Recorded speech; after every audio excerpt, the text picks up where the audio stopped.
मनुस्मृति, गीता के, महाभारत के आधार पर एक देश भी चलता है? थोड़ा ध्यान गया? हिंदू अपने अस्तित्व आदर्श की रक्षा कैसे कर सकेगा? आईएएस, आईएएस, आईपीएस जो बनते हैं, इनकी जो पाठ्य पुस्तक है बिल्कुल सनातन वैदिक आर्य संस्कृति के विरोध में ये सब तैयार किए जाते हैं। बटालियन यही शासन तंत्र चलाते हैं। हमारे यहाँ जीवन की संरचना इस ढंग से की गई वेदादि शास्त्रों के आधार पर, व्यक्ति का जीवन उसके हित में तो प्रयुक्त और विनियुक्त हो, लेकिन सबके हित का मार्ग भी प्रशस्त करे। स्वार्थयुक्त संबंध भी मधुर कब होता है? जब बीच में मर्यादा को ला के रख देंगे। स्वार्थ अपने आप में कड़वा है, लेकिन उसको भी मीठा बनाने वाला कौन है? बीच में मर्यादा। मर्यादा की सीमा में निभना और निभाना बहुत ऊंचा तप है। समझ गए? सनातन वैदिक आर्य हिंदुओं के जो मंदिर हैं, मठ हैं, इनका लक्ष्य क्या है? शिक्षा, रक्षा, संस्कृति, सेवा, धर्म और मोक्ष के संस्थान। एक भी मनवादी सुरक्षित रहा विश्व में किसी पंथ, मजहब, तंत्र की दाल नहीं गल सकती, इतना प्रबल। क्योंकि रॉकेट, कंप्यूटर, एटम, मोबाइल के युग में भी दर्शन, विज्ञान और व्यवहार तीनों में सामंजस्य साध कर चलने वाला एक ही सनातन प्रकल्प है। विनम्रता के नाम पर दब्बू मत बन जाइए, सत्यवादिता के नाम पर उच्छृंखल मत बनिए, कृतज्ञता के नाम पर आसक्त मत हो जाइए, अनासक्ति के नाम पर कृतज्ञ मत हो जाइए। ईश्वर से आपका संवाद नित्य होता है या नहीं? नहीं होता है तो जीवन में बाह्य व्यक्तित्व कितना लंबा चौड़ा विस्तृत हो, आध्यात्मिक जगत में आपका तनिक भी प्रवेश नहीं माना जाएगा। ईश्वर के साथ संवाद कीजिए। हे प्रभु, यह हृदय आपका भवन है। ईश्वर सर्वभूतानां हृदयेषु तिष्ठति, अहमात्मा गुडाकेश सर्वभूताशय स्थितः। पुरुष ही देवियों को स्वेच्छाचारिणी बनाता है। मेरे राज्य में जब कोई स्वेच्छाचारी पुरुष ही नहीं है तो स्वैरिणी, स्वेच्छाचारिणी स्त्री हो ही कैसे सकती है?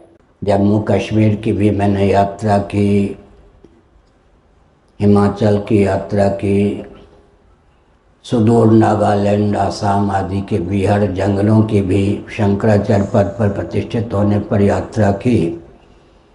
पंजाब में भी कई क्षेत्रों की यात्रा की और इस पद पर प्रतिष्ठित होने के पूर्व बद्रीनाथ से ऊपर वसुधारा से लेकर श्रृंगेरी तक लगभग 3/4 भारत की पदयात्रा की। पितामह भीष्म का वचन है, राज्यम पर्ण्यम न कारयेत। राज्य को, राष्ट्र को, विश्व को, अपने जीवन को बाजार का सौदा न बनावे। तीर्थ किसको कहते हैं? देवस्थान और जलाशय दोनों से युक्त जो भूभाग होता है उसी का नाम तीर्थ होता है। धर्म के मार्ग पर चलने के लिए धैर्य की पराकाष्ठा, परमात्मा की प्राप्ति के लिए धैर्य की पराकाष्ठा और यांत्रिक विधा से विकास को परिभाषित और क्रियान्वित करने पर सबसे पहला उपहार क्या है? धैर्य का विलोप। मंदिर का लक्ष्य क्या है? किस उद्देश्य से हमारे पूर्वजों ने देवस्थान की संरचना की? हमारे धार्मिक आध्यात्मिक दुर्ग किले कौन है? मठ मंदिर। उस पर शासन तंत्र का प्रभाव है पूरा, और शासन तंत्र है सेकुलर।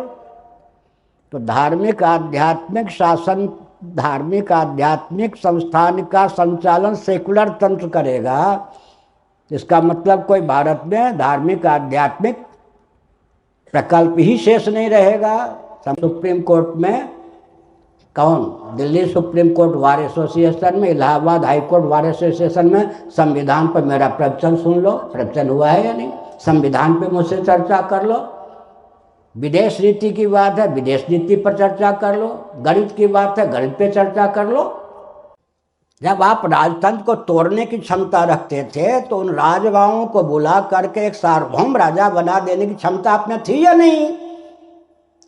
आपके मुख को, आपके हाथ को किसने रोक दिया कि लोकतांत्रिक प्रजातांत्रिक युग के नाम पर भारत को निगलने का अभिशाप आपने क्रियान्वित किया? ये भूल हुई है नहीं भूल हुई? रघुनाथ कीर्तनम तत्र तत्र कृतमस्तकाञ्जलिं बाष्पवारि परिपूर्णलोचनं मारुतिं नमत राक्षसान्तकं नमामि ते च मधुरं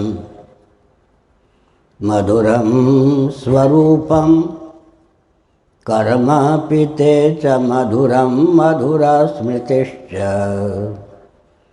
बुद्धिं प्रबोधय प्रभो मधुबोधशक्तिं विद्यां प्रयच्छ परमां परिभावयामि कोमलं कूजयन् वेणुं श्यामलोऽयं कुमारकः वेदवेद्यं परं ब्रह्म भासतां हृदये मम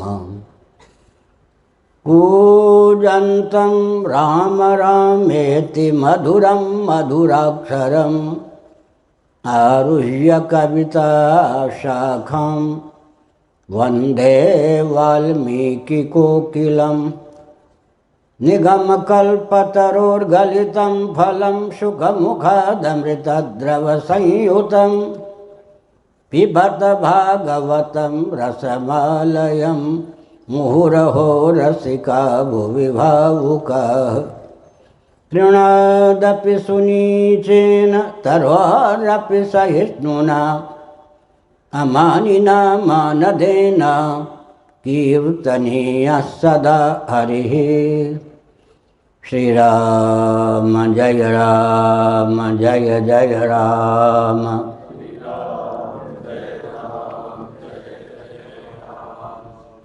धर्म के अधर्म का प्राणियों में विश्व का गौ माता की गोहत्या भारत सर्वभूत हृदय धर्म सम्राट श्री स्वामी करपात्री जी महाराज की, श्री जगन्नाथ महाप्रभु की, श्री बलभद्र महाप्रभु की, भगवती सुभद्रा देवी की। हर हर महादेव। गोविंद जय जय गोपाल जय जय।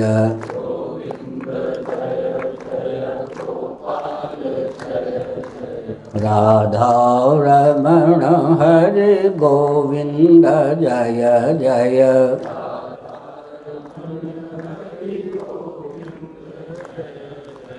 श्री कृष्ण गोविंद हरे मुरारे।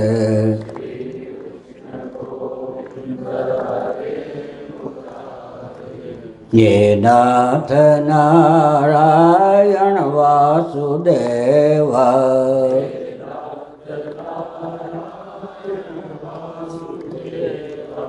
गोविंद जय जय गोपाल जय जय।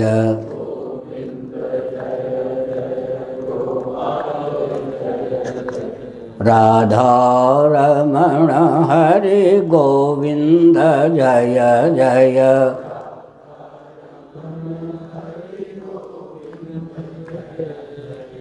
गोविंद जय जय गोपाल जय जय।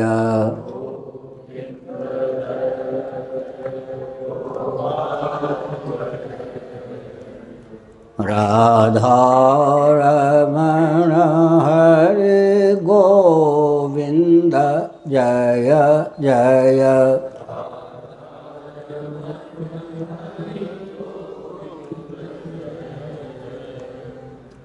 गोविंद जय जय गोपाल जय जय।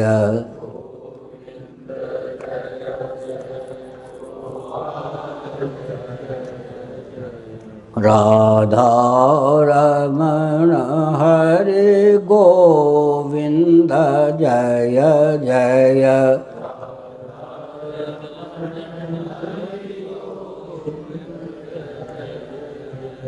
श्री वृंदावन बिहारी लाल की जय। नमो महादेव्या शंभो शिव शिव शिव शिव शिव शिव नारायण नारायण नारायण।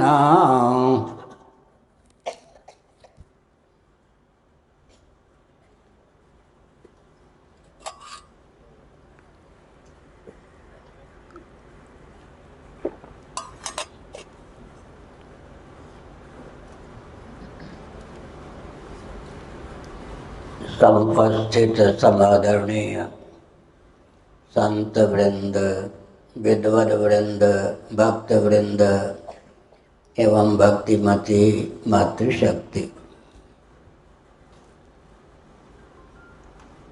भगवत कृपा से कई वर्ष के पश्चात पठानकोट आने का सुयोग सधा है। भारत विश्व का हृदय है। परात्पर पुरुषोत्तम भगवान विष्णु, श्रीमन नारायण, श्री राम कृष्णादि रूपों में यही अवतीर्ण होते हैं। यहाँ के सनातन मनीषियों ने वेदों के आधार पर विश्व को धर्मशास्त्र, अर्थशास्त्र, कामशास्त्र, मोक्ष शास्त्र, गणित शास्त्र, चिकित्सा शास्त्र, वास्तु विज्ञान, नीति शास्त्र आदि प्रदान किया। इस रॉकेट, कंप्यूटर और एटम तथा मोबाइल के युग में भी वैदिक महर्षियों के द्वारा चिर परीक्षित और प्रयुक्त जो ज्ञान विज्ञान हैं उनकी उपयोगिता विश्व स्तर पर सिद्ध है। तथापि भारत में यह क्षमता नहीं कि अपनी मेधा शक्ति, रक्षा शक्ति, वाणिज्य शक्ति और श्रम शक्ति का उपयोग भारत के हित में कर सके। भारत में जितने प्रांत हैं उन सब की भी यही गाथा है कि वे प्रांत अपनी अपनी मेधा शक्ति, रक्षा शक्ति, वाणिज्य शक्ति और श्रम शक्ति का अन्यों के हित का ध्यान रखते हुए अपने प्रांत के उत्कर्ष में उपयोग नहीं कर पाते हैं। हमारी मेधा शक्ति भारत की सीमा में और भारत के बाहर विदेशी कंपनियों में बिक जाती है। भारत एक ऐसा देश स्वतंत्रता के बाद अंग्रेज़ों की कूटनीति के फलस्वरूप बना दिया गया है, जहाँ हर व्यक्ति बाजार का सौदा बनने के लिए ही तैयार किया जाता है। महाभारत के शांति पर्व में पितामह भीष्म का वचन है, राज्यम पर्ण्यम न कारयेत। राज्य को, राष्ट्र को, विश्व को, अपने जीवन को बाजार का सौदा न बनावे। लेकिन भारत एक ऐसा देश बना दिया गया है जहाँ हर व्यक्ति की संरचना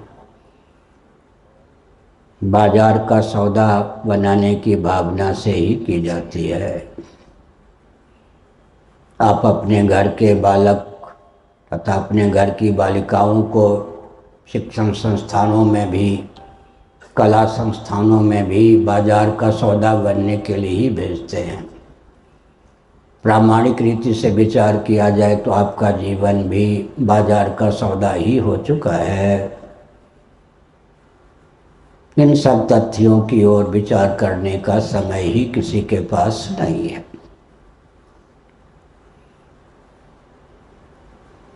सिनेमा कट विकास, नंगी भाषा में हम कहें तो पूरा विश्व आज इसी का पक्षधर है, विशेषकर भारत।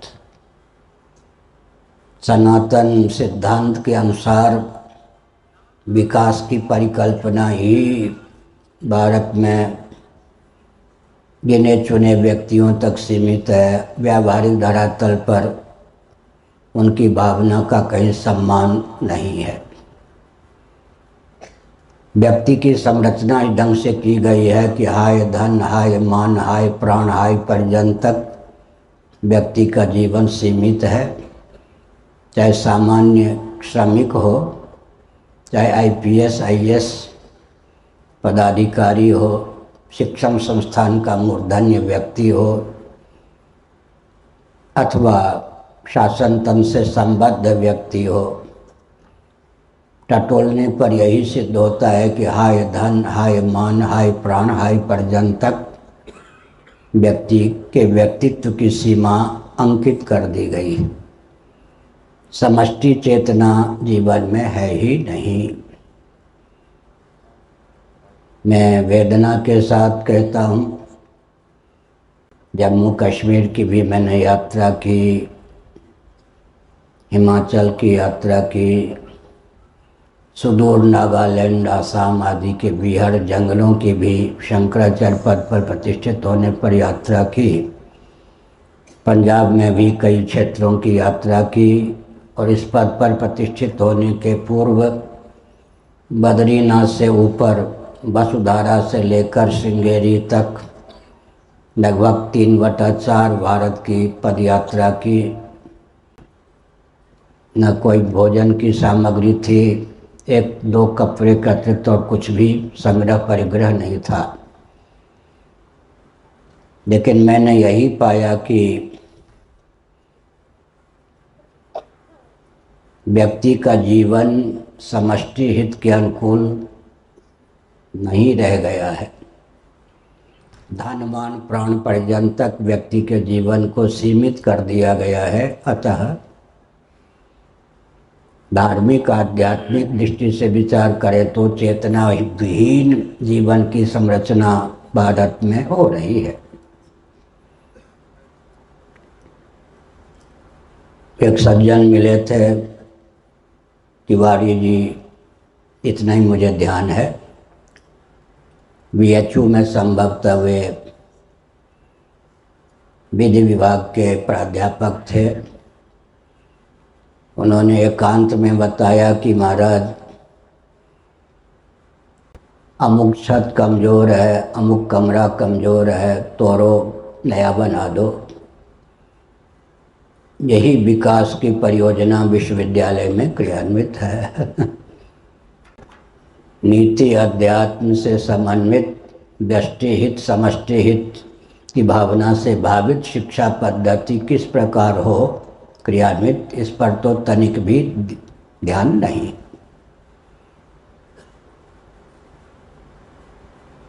अभी पुरी में तोड़ फोड़ का कार्य चल रहा है विकास के नाम पर। सरकार बहुत आनंद मना रही होगी क्योंकि मैं उड़ीसा के बाहर हूँ और 1.5 महीने की अवधि में उड़ीसा के शासन तंत्र को जो कुछ तोड़ फोड़ करना होगा पुरी में कर ही लेगा। लेकिन जितने प्रबुद्ध पदाधिकारी आईपीएस आईएएस मेरे पास अपनी आस्था के कारण आए, मैंने कहा कि कुर्ता साफ करना, कमीज साफ करना, बनियान गंजी साफ करना एक अलग चीज़ है, शरीर और मन को साफ करना एक अलग चीज़ है। मैंने उन्हें यह भी संकेत किया कि तीर्थ किसको कहते हैं, देवस्थान और जलाशय दोनों से युक्त जो भूभाग होता है उसी का नाम तीर्थ होता है। भावुकता के कारण भी कुछ प्रमाद जीवन में पलता है, मैं इस बात को अच्छी प्रकार समझता हूँ। लेकिन देवता और जलाशय के सन्निकट निवास करने की भावना प्राचीन व्यक्तियों में रही है और जीवन को तपस्थली बनाकर तीर्थ को तपस्थली रहने देना उनके जीवन का लक्ष्य रहा है। देवस्थान और जलाशय के समीप निवास करना, सामीप्य इसको कहते हैं। उस समीपता के स्थान पर आधुनिक विकास ने सौंदर्य को लाके रख दिया है और तीर्थस्थली के स्थान पर अपना जीवन और तीर्थ को भोगस्थली बनाकर प्रस्तुत करने की विधा चल पड़ी है। सामीप्य के स्थान पर सौंदर्य, तपस्थली के स्थान पर भोगस्थली। पर्यवसान कहाँ होगा यह विचार करने की आवश्यकता है। भारत में एक बहुत भयंकर षड्यंत्र विदेशी तंत्र के द्वारा क्रियान्वित है। वे तो उसको कूटनीति मानते हैं, अपनी सफलता मानते हैं, लेकिन भारत के भाग्य विधाता कहे जाने वाले जो मूर्धन्य राजनीतिक व्यक्ति हैं, वे उनकी कूटनीति को भारत के लिए वरदान मानते हैं। इस पर गंभीरता से विचार करने की आवश्यकता है। उनकी कूटनीति को हम कूटनीति न समझकर वरदान समझ रहे हैं। एक भयंकर प्रमाद जीवन में पल रहा है भारत में।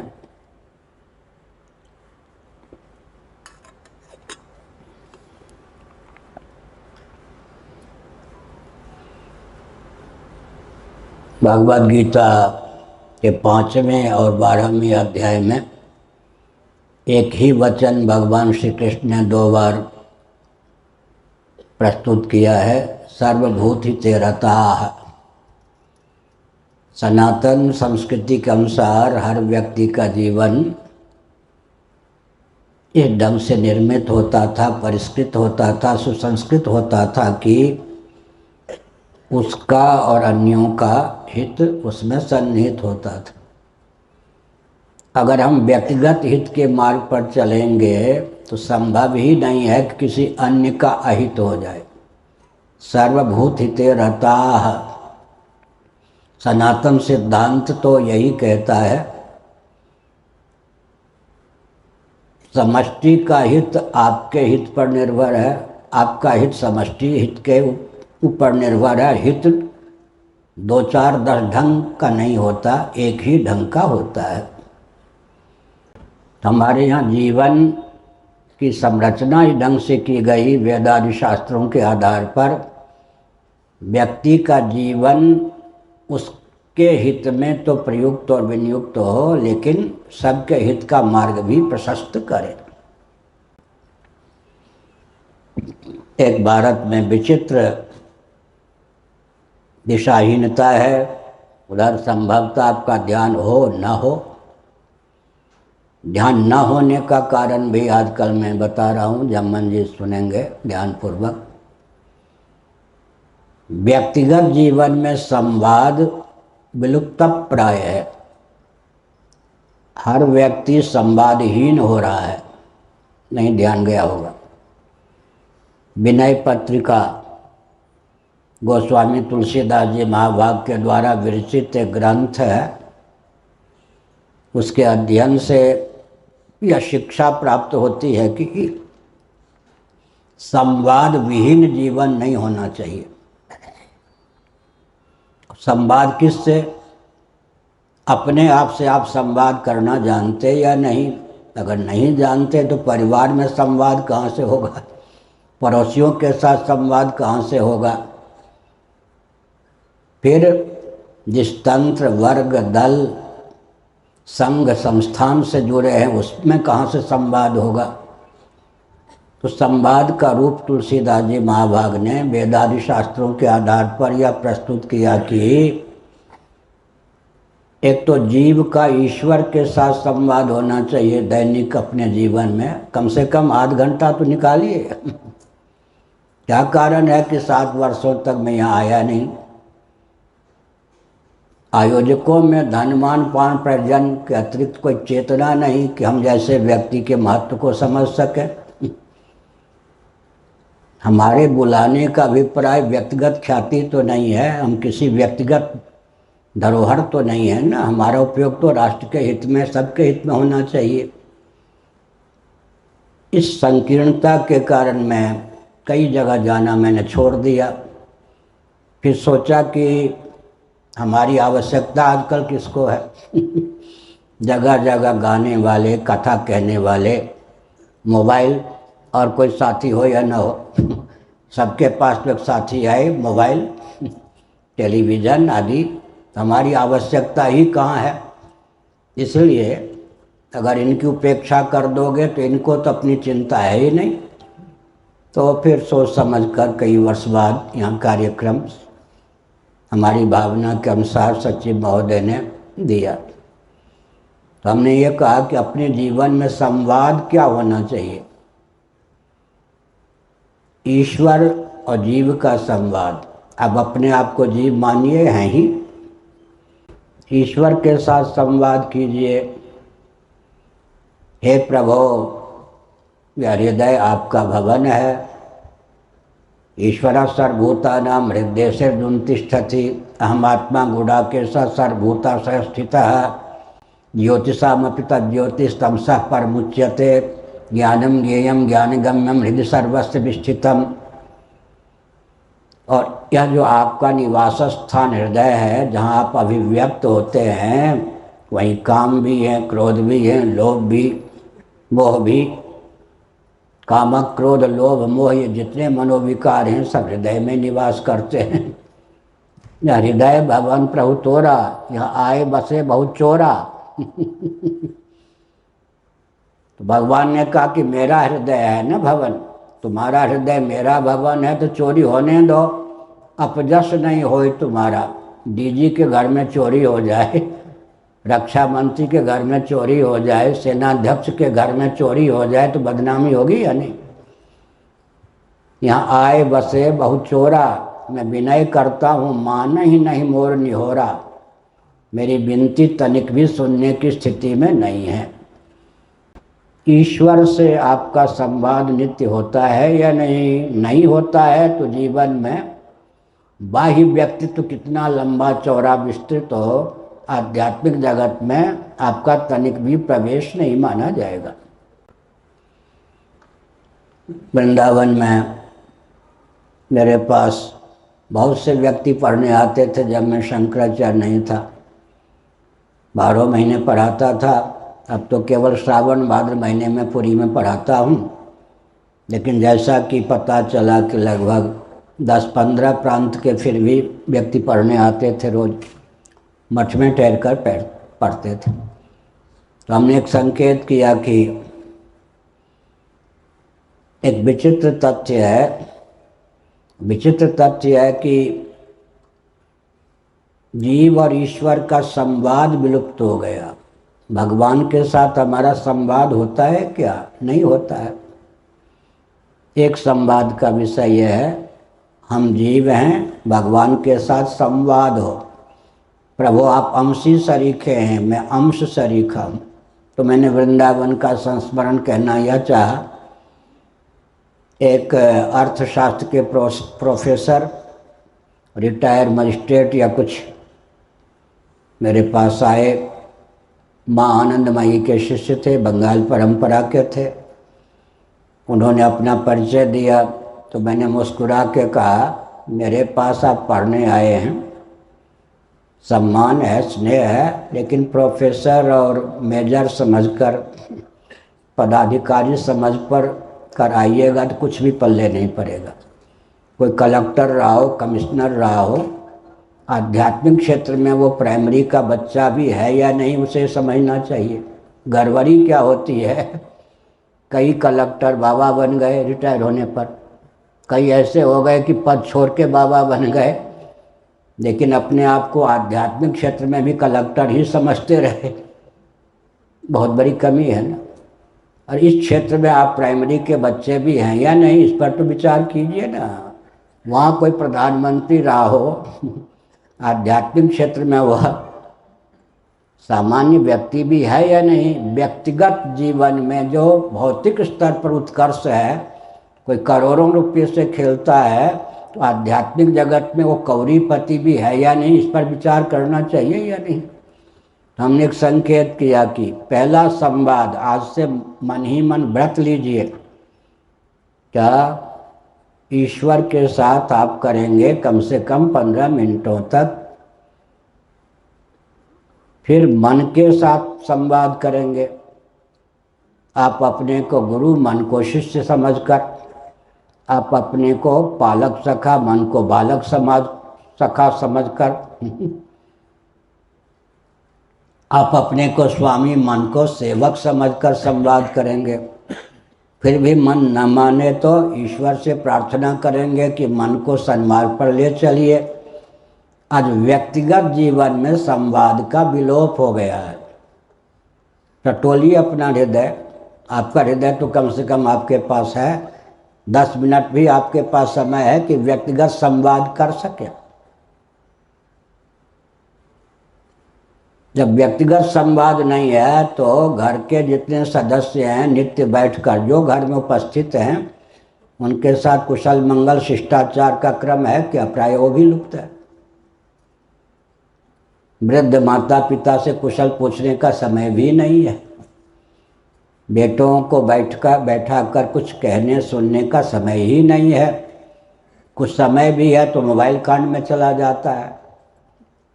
बाबा हो या बाबू, हेलो हेलो, राम राम कहते नहीं बनता, लेकिन हेलो कौन थी? जिसने टेलीफोन का आविष्कार किया, कोई कहते उसकी बेटी, कोई कहते उसकी सहेली का नाम हेलो था।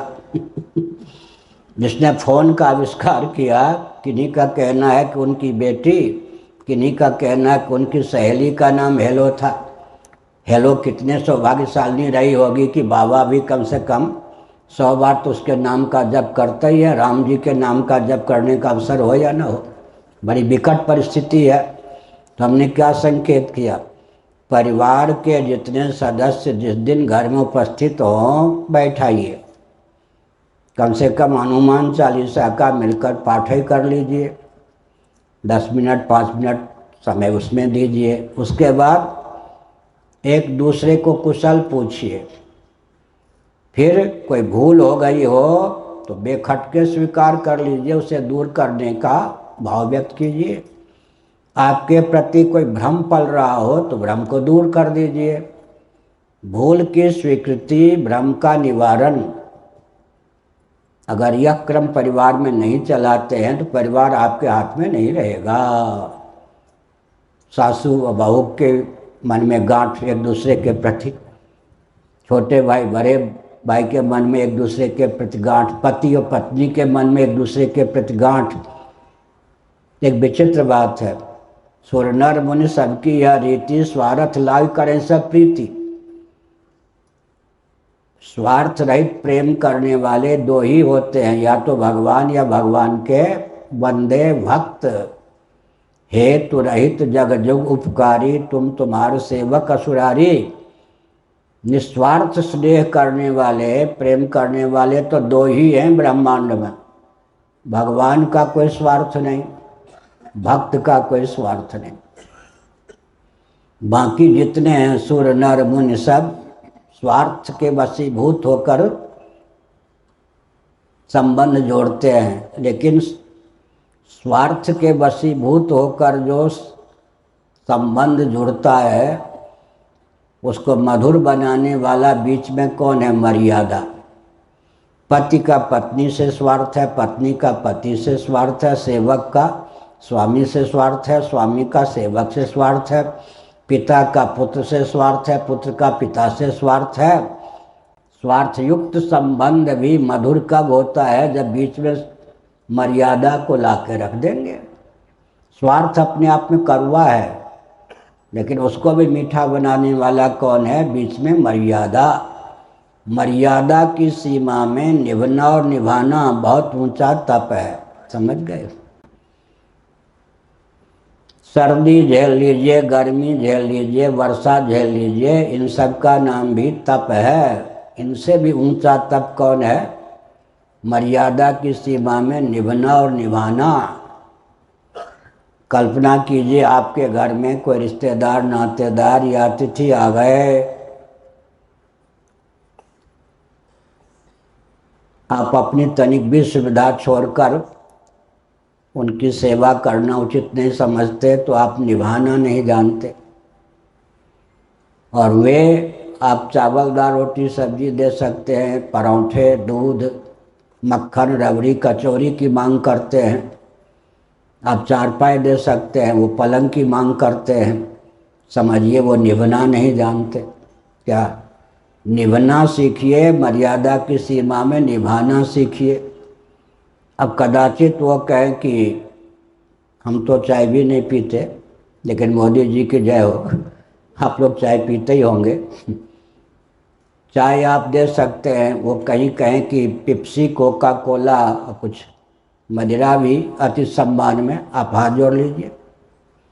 मदिरा के द्वारा आपका सम्मान नहीं कर सकता, क्षमा कीजिए। मर्यादा की सीमा में जो कुछ सेवा बन सकती है प्रस्तुत है। मैं मदिरा नहीं पीता, मदिरा के द्वारा आपका सम्मान हमारे यहाँ नहीं हो सकता है, क्षमा कीजिए। हो गया ना? मर्यादा की सीमा में निभना निभाना। आपके घर की बेटी लाडली प्यारी दूसरे घर में जाती है पुत्र वधू बन के, घर में जाते ही भाई भाई में लड़ाना शुरू कर देती है, तो निभना नहीं जानती। और दूसरे घर की लाडली प्यारी बेटी अपने घर में पुत्र वधू बन के आई है, सासू ससुर ये सब निभाना नहीं जानते, तो क्या होगा जी? मर्यादा की सीमा में निभना निभाना सीखिए। प्रतिदिन परिवार में संगोष्ठी कीजिए। संगोष्ठी में एक दूसरे को कुशल पूछिए। साथ ही साथ कोई आपके प्रति भ्रम पल रहा हो तो उस भ्रम को दूर करने का आंख तरेर के नहीं, बड़े मुस्कुरा के प्रेम से प्रयास कीजिए। कोई आपसे भूल हो गई हो, बेखटके स्वीकार कर लीजिए और कहिए इस भूल को मैं दूर करने का प्रयास करूँगा, तो घर में राम राज्य होगा। घर में राम राज्य होगा तो आप का प्रभाव दूसरे के ऊपर भी पड़ेगा। कैसे पड़ेगा? भगवान सूर्य तो सौर मंडल में रहते हैं ना, यहाँ आ जाएं तो हम लोग जीवित रहेंगे क्या? अपने तेज के सहित यहाँ आ जाएं तो हम लोग जल नहीं जाएंगे। भगवान सूर्य अपने सौर मंडल में रहते, अपने मंडल में रहते। चंद्रमा भी अपने मंडल में रहते। चंद्रिका विकीर्ण करके चंद्रमा हम लोगों को भी आह्लादित करते या नहीं? रश्मि विकीर्ण करके सूर्य हम लोगों को भी प्रबलित, आह्लादित, जीवनी शक्ति प्रदान करते या नहीं? छांदोग्य श्रुति के अनुसार सूर्य और चंद्रमा का अनुग्रह न हो, वैज्ञानिक धरातल पर भी मैं बोल रहा हूँ, कोई अन्न परिपक्व हो, कोई भी भोज्य सामग्री अन्न बन ही न सके। ये तो उधर सूर्य और चंद्रमा, इधर अग्नि, जठराग्नि, और उधर चूल्हे वाली अग्नि ये समझ गए ना? अन्न बनने की प्रक्रिया वैज्ञानिक धरातल पर छांदोग्य श्रुति के अनुसार यही है। सूर्य और चंद्र के अनुग्रह से हम लोग जीवित हैं। जो कुछ भोजन करते हैं शाकाहारी होकर भी, उन सब वनस्पतियों का, उद्भिज प्राणियों का पोषण कौन करते हैं? उत्पत्ति भी उन सब की कैसे होती है? बीज से। बीज का रक्षण भी कैसे होता है? अन्न का परिपाक भी कैसे होता है? सूर्य और चंद्रमा के अनुग्रह से होता है या नहीं? इधर जठराग्नि ना हो, दुर्बल पड़ जाए, उधर चूल्हे पर सामग्री न पहुंचा में मनुष्य हैं, तो फिर क्या दशा हो? सूर्य, चंद्र और अग्नि ये हमारे जीवन के लिए अत्यंत उपयोगी हैं या नहीं? सौर मंडल में रहते हुए भी सूर्य हमारे लिए उपकारक हैं, चंद्रमंडल में रहते हुए भी चंद्रमा हमारे उपकारक हैं। इसी प्रकार हमारे जीवन में, हमारे परिवार में अगर धर्म राज्य होगा, राम राज्य होगा, सब प्रसन्न होंगे, कोई शोषित नहीं अनुभव करेंगे, कोई तिरस्कृत नहीं अनुभव करेंगे, तो उसका प्रभाव क्या होगा? पड़ोसियों पर पड़ेगा। मैं उदाहरण देता हूँ। श्रीमद् भागवत के 11वें स्कंद में भगवान श्री कृष्ण का वचन है, 25वें अध्याय का 25वां श्लोक हो सकता है। वन में निवास सात्विक है, भोगराग से दूर। बस्ती में निवास राजस है। द्यूत, जुआ, मदिरा के आसपास निवास तामस है। और जहाँ भगवान सनातन देवी देवता प्रतिष्ठित हैं, उस देवस्थान के समीप निवास निर्गुण है, विशुद्ध सात्विक है, भगवान को प्राप्त कराने में समर्थ है। तो हमने संकेत किया, श्मशान की ओर से कोई तनिक भी अपवित्र व्यक्ति जाए, विशेषकर रात्रि में, तो वहाँ के जो अशुभ जीव होते हैं, भूत प्रेत पिशाच इत्यादि, वो उत्पीड़ित किए बिना नहीं रह सकते। बहुत मर्यादा का, बहुत शांति का, स्वच्छता का, स्नेह का ध्यान रखा गया। एक चिकित्सालय में बड़ोदरा में स्वयं संस्थापक को ही कोई घुटने की चिकित्सा करनी थी, पूरी तत्परता, लेकिन 5 रात्रि चिकित्सालय में मेरे लिए सब कुछ अनुकूल परिस्थिति होने पर भी 5 कल्प के समान बीत गए। क्या तरह तरह के रोगी चिकित्सालय में आते हैं। हम जैसे व्यक्तियों के लिए तो वहाँ के परमाणु इतने दूषित होते हैं कि एक नरक बन जाता है। स्वच्छता आदि सारी व्यवस्था होने पर भी, स्नेह, सम्मान, स्वच्छता सब कुछ होने पर भी एक देवालय जैसा रूप दे दिया गया। पुरिया भजन कैसेट से चलाते रहते थे वे लोग। सब कुछ होने पर भी मेरे लिए 5 रात्रि चिकित्सालय में निवास करना 5000 वर्ष तक नरक निवास के समान हो गया, क्योंकि हम लोगों को परमाणु का पता चल जाता है। तो हमने एक संकेत किया, लेकिन देवस्थान जहाँ विधिवत भगवान की समर्चा होती है, उसके पास से जाएं तो वहाँ के परमाणु प्रभावित करते हैं या नहीं। यह भी बात समझ में ना आ जाए तो प्याज की मंडी से जाएं प्रभाव पड़ेगा या नहीं, मिर्चे की मंडी से जाएं तो यह बात तो समझ में आएगी या नहीं। और आम्र, आम जिसको कहते हैं, फूले हुए हों और 1000 वृक्ष लगे हुए हों, उस वाटिका में रहने का, उस वाटिका से यात्रा करने का अवसर मिल जाए तो प्रभाव पड़ता है या नहीं। हम लोग वन में बहुत रहे हैं, हम जंगल में रहे हैं, वृक्षों पर भी प्राय रहे हैं घंटों, स्वभाव ही था बचपन से। लेकिन बहुत स्वच्छ शहर में भी आ जाने पर दम घुटने लगता था, क्योंकि वन में रहने वाला स्वच्छ शहर में भी आ जाए तो उसको लगता है कि यहाँ जीवित रहना कठिन है। हमने एक संकेत क्या किया, आपका जीवन दिव्यता से भरपूर है, धर्मनिष्ठा है, भगवत भक्ति है, सद्विचार है, आपके परिवार में भी उसी ढंग के व्यक्ति हैं, तो पड़ोस पर उसका प्रभाव पड़ेगा। इसलिए एक व्यक्ति जब अपने जीवन को परिष्कृत करता है, वह तो अपने कल्याण का मार्ग प्रशस्त करता ही है, समझ गए। हजारों के कल्याण का मार्ग भी प्रशस्त करता है। तो मैंने अब तक क्या बताया, सद्भाव पूर्वक संवाद का विलोप हो गया है। हमारे किसी वाक्य को सुनते हैं गुप्त या प्रकट बहुत से व्यक्ति, मान लीजिए कोई भारत के प्रधानमंत्री, सब सुनते हैं चुपके से, गुप्त प्रकट। एक प्रकल्प उन्होंने चलाया, मान लीजिए उनके मस्तिष्क की स्वतंत्र उपज हो, मुझे कोई हस्तक्षेप नहीं करना है, श्रेय नहीं लेना है। सद्भाव पूर्वक संवाद के माध्यम से पाकिस्तान जैसे विचित्र कूटनीतिज्ञ बर्बर देश को नियंत्रित कर दिया या नहीं, मुस्लिम राष्ट्र को भी अपने पक्ष में कर लिया। आखिर पाकिस्तान बनाने वाला अमेरिका, इंग्लैंड, उनको पोषित करने वाला अमेरिका, इंग्लैंड, उसको भी अपनी मुट्ठी में रख लिए या नहीं। तो ये किसका प्रभाव है जी? सद्भाव पूर्वक संवाद का प्रभाव है क्या? इससे ज़्यादा क्या? जब विश्व स्तर पर मैं किसी राजनीतिक दल का नहीं हूँ, इतना तो आपको मालूम है। जिस दल का हूँ वो कहीं है ही नहीं। राम राज्य वो हमारे हृदय में है, गिने चुने व्यक्तियों के हृदय में है। आजकल जितने हैं राजनीतिक दल हैं, किसी से मेरा कोई गुप्त या प्रकट तालमेल ही नहीं है। लेकिन मैंने कहा कि जब विश्व स्तर पर एक व्यक्ति सद्भावपूर्ण संवाद के माध्यम से भारत के पक्ष में लगभग पूरे विश्व को क्या आवश्यकता पड़ी कि परमाणु युद्ध की धमकी देते देते पाकिस्तान के प्रधानमंत्री को कहना पड़ा कि पाकिस्तान हार जाएगा भारत से भिड़ने पर। छिपाते छिपाते भी उसको अंदर की बात निकालनी पड़ी। अंदर की बात निकल ही गई। इसका मतलब क्या? हमने एक संकेत किया। देखिए विश्व में एक जादू हो गया नहीं, किसके बल पर जी? सद्भाव पूर्वक संवाद। इसीलिए मैं एक वाक्य बोलता हूँ।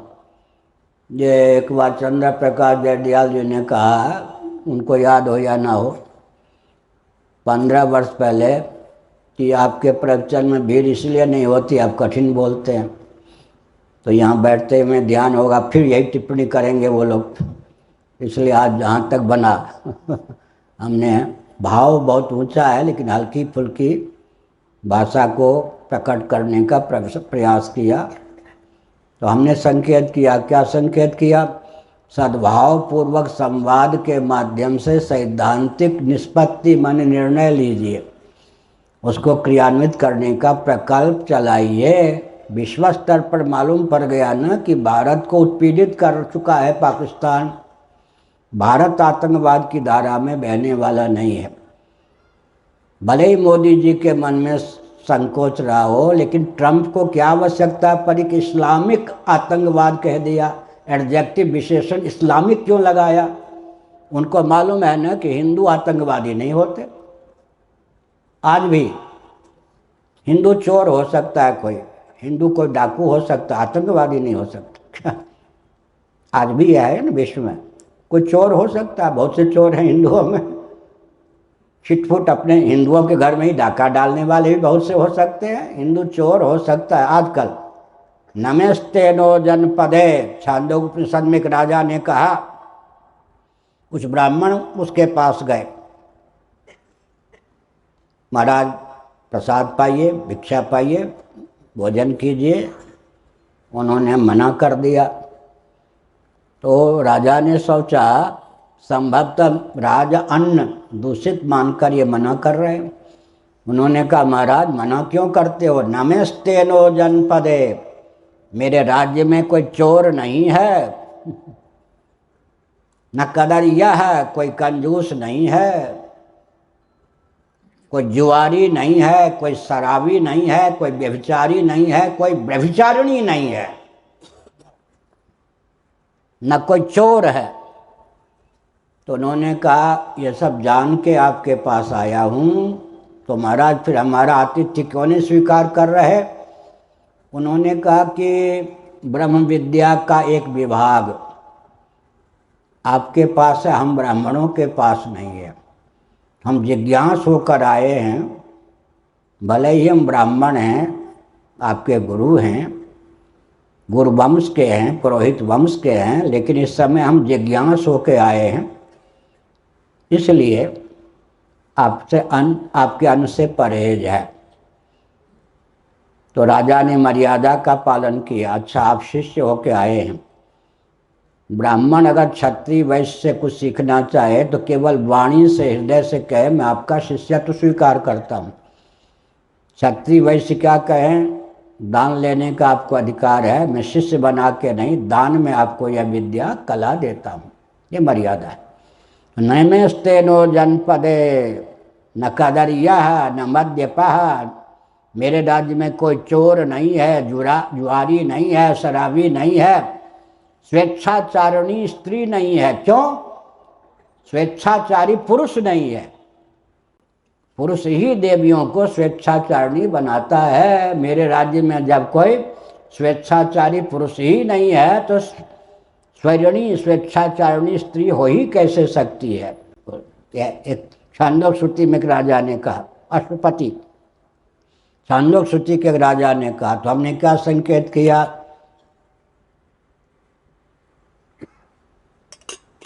सद्भाव पूर्वक संवाद जादू का काम करता है या नहीं। अपने जीवन में अगर सद्भाव पूर्वक संवाद नहीं है, परिवार में सद्भाव पूर्वक संवाद क्या होगा, राष्ट्रीय स्तर पर विश्व स्तर पर सद्भाव पूर्वक संवाद क्या होगा, समझ गए ना। कहीं अपनी पार्टी के वरिष्ठ व्यक्तियों से भी सद्भाव पूर्वक संवाद होता तो भारत का शासन तंत्र और प्रबल हो जाता। मैंने संकेत किया, मुरली मनोहर जोशी जी, अडवाणी जी, ये सब जो विशेषज्ञ पुराने हैं जिन्होंने पार्टी को जन्म दिया, उनसे भी सद्भाव पूर्वक संवाद होता और चार चांद केंद्रीय शासन में लग जाता। फिर भी अपने घर से सद्भाव पूर्वक संवाद गिने चुने व्यक्तियों से सही हुआ, गृहमंत्री से हुआ ही, जिनसे तालमेल बैठता है। विश्व स्तर पर सद्भाव पूर्वक संवाद से भारत का कितना उत्कर्ष हो गया। इसलिए एक जादू का काम करता है, सद्भाव पूर्वक संवाद के माध्यम से सैद्धांतिक निष्पत्ति। पूरे विश्व ने समझ लिया कि भारत को दबोचा जा रहा है पाकिस्तान के द्वारा। अमेरिका ब्रिटेन ने मन से स्वीकार कर लिया, उन्हीं पे हाथ रखा गया। जिनके द्वारा पाकिस्तान का गलत पोषण होता था, उस पोषण का उपयोग पाकिस्तान भारत को दबोचने के लिए करता था, उन्हीं को पकड़ लिया गया, उन्हीं के हृदय में बात डाल दी गई कि आप किसका पोषण कर रहे हैं। तो ट्रंप महोदय के मुख से यह निकलना, इस्लामिक आतंकवाद को हम और मोदी मिलकर, अमेरिका और भारत मिलकर नष्ट कर देंगे, बहुत ऊंची सफलता है या नहीं। इस्लामिक शब्द विशेषण एडजेक्टिव बहुत महत्वपूर्ण है, नहीं तो केवल कहते हैं, क्या कहते हैं, आतंकवाद कह देते हैं। इस्लामिक विशेषण लगाने का अर्थ क्या हुआ। अब अरब राष्ट्र के जो अच्छे अच्छे घटक हैं वो सोचने के लिए बाध्य होंगे कि हम भी इस्लामिक आतंकवाद की परिधि में न आ जाएं, इसलिए वो भी मोदी जी के भारत के हम मिलाने लग गए या नहीं। तो मैंने एक संकेत किया, जो भी हो हमने एक संकेत किया कि जादू का काम करता है या नहीं। क्या, सद्भाव पूर्वक संवाद के माध्यम से सैद्धांतिक निर्णय लेने की क्षमता होनी चाहिए। इससे अनावश्यक जो दूरी है वो दूरी शांत होने लगती है। फिर से सुनिए, सद्भाव पूर्वक संवाद के माध्यम से व्यक्ति में, तंत्र में, वाद में क्या होता है, वर्ग में जो अनावश्यक दूरी है वो कम होने लगती है, और जो अत्यंत आतंकवादी ढंग के व्यक्ति होते हैं वो दुर्बल भी होने लगते हैं। मान लीजिए सद्भाव पूर्वक संवाद का कोई पक्षधर ही ना हो, जैसा कि पाकिस्तान, कल्पना कीजिए, तो दुर्बल पड़ जाएगा। सद्भाव पूर्वक संवाद के माध्यम से आप अधिक से अधिक व्यक्ति, राष्ट्राध्यक्ष, राष्ट्र के नियामकों को अपने अनुकूल कर लीजिए। अंत में जो सद्भाव पूर्वक संवाद का कतई पक्षधर नहीं है, बिल्कुल पक्षधर नहीं है, वो दुर्बल पड़े बिना, अंत में शरणागत हुए बिना या रसातल में जाए बिना नहीं रह सकता। इसलिए हमने कहा जादू का काम करता है मर्यादा की सीमा में निभना और निभाना। सद्भाव पूर्वक संवाद अपने जीवन में नित्य होना चाहिए। अपने जीवन में सद्भाव पूर्वक संवाद। और एक और चीज़ कहते हैं, जिन जिन कारणों से मेरे जीवन में उत्कर्ष हुआ उन सबको सांकेतिक ढंग से मैं कहता हूँ सावधान।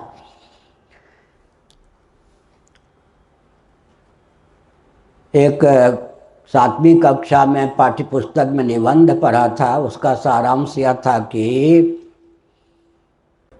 विनम्रता के नाम पर दब्बू मत बन जाइए, सत्यवादिता के नाम पर उच्छृंखल मत बनिए। ध्यान गया। विनम्रता के नाम पर दब्बू मत बन जाइए, सत्यवादिता के नाम पर उच्छृंखल मत बनिए। प्रायः विनम्र व्यक्ति अन्याय सहिष्णु होते हैं। कोई घटना घटी 2.5 साल से, शासनतंत्र उड़ीसा का हमको दबोचे जा रहा, हमको क्या मठ को दबोचे जा रहा था। 4.5 एकड़ भूमि में मठ, वो भी अपहरण, भूमि भी अपहरण कर लिए। 1 इंच भी जगह पूरी पीठ के पास नहीं रहने दी अपनी। कब्जा नहीं किया लेकिन कागज पर तो ले ही लिए। तो मैंने सोचा कि धर्म का पहला लक्षण है द्वितीय धैर्य, और अगर वो धैर्य अन्याय सहिष्णु बना रहा हो तो धैर्य ही अधर्म बन जाता है। मैंने संकेत करा दिया था कि अभी मुंह नहीं खोलूंगा, क्योंकि लोग कहेंगे अमुक पार्टी के शंकराचार्य हैं, चुनाव हो जाए उड़ीसा में उसके बाद मैं मुंह खोलूंगा।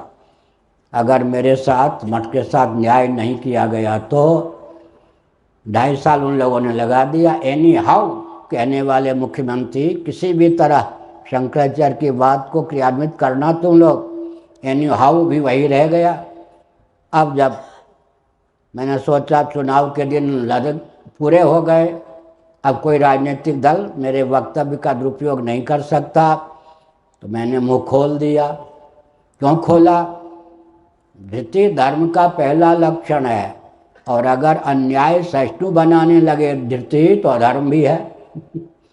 इतना धैर्य मत धारण कीजिए कि आप अन्याय सहिष्णु बन जाएं, ठीक है। तो हमने क्या संकेत किया? धृति धैर्य चाहिए, लेकिन अन्याय सहिष्णुता में धैर्य का उपयोग नहीं होना चाहिए। तो प्रायः जो होते विनम्र व्यक्ति विनम्रता का उपयोग दब्बू होने में कर लेते हैं। बिल्कुल गलत है, विनम्र का अर्थ दब्बू नहीं होता है। दूसरी बात है सत्यवादिता। ये तो नंगी सच्ची बात कहते हैं, नंगा सत्य बोलते हैं, उनसे हर व्यक्ति डरता है कब पगड़ी उछाल दे। सत्य सहिष्णुता के नाम पर, सत्यवादिता के नाम पर आप उच्छृंखल मत बन जाइए, विनम्रता के नाम पर दब्बू मत बनिए। 7वीं कक्षा में मैंने पढ़ा, उसको जीवन में ढाला अब तक। फिर हमने एक संकेत किया,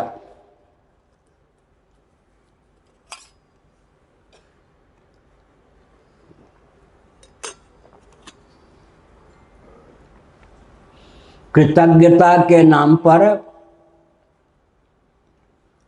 आसक्त मत हो जाइए,